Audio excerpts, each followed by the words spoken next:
In these problems, we're working on finding the area of trapezoids.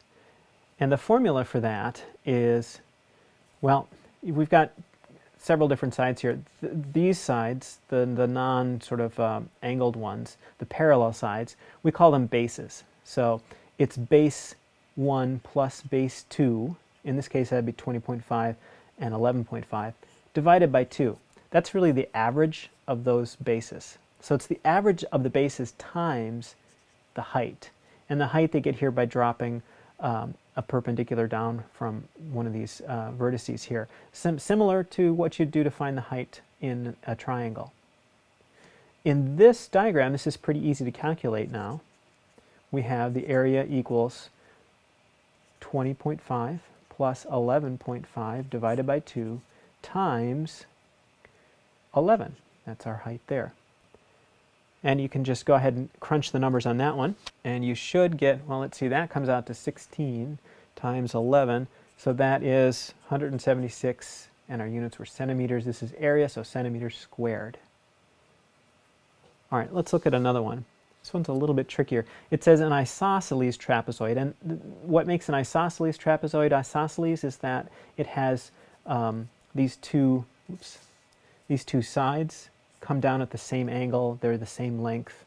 That's what makes an isosceles trapezoid isosceles. These two sides are the same as each other. Okay, an isosceles trapezoid has bases of length 21 and 8. So something like this. 21, 8, and then we know these two sides are the same length, whatever length that is. And, oh, they tell us. 21 and legs of length 10 centimeters. These other two sides they call the legs. What is the area of the trapezoid to the nearest tenth? So we've got the bases, 21 and 8. We need this height. Well, how are we going to get it? Well, what I've done here is created a right triangle. And all I really need to know is this side. I've got this side. How can I get this side? Well, because these two sides are the same, they're going to come off at the same angle here. So this distance over here and this distance over here, these two sides right here are going to be the same. And what's left in the middle here is 8. So really all I have to do is subtract 8 from 21 and then split it between these two sides. And let's see, 21 minus 8 is 13. And you split that in half, you get 6.5 and 6.5.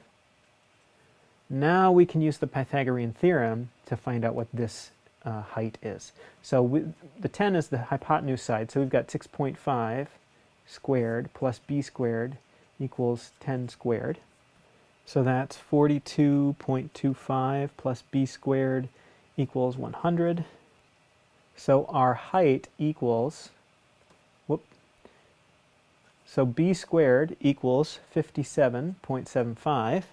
And when we take the square root of that, we get b equals 7.599. Let's just call it 7.6. So our height is 7.6.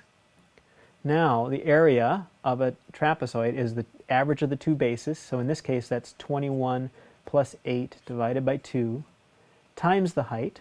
So 7 times 7.6.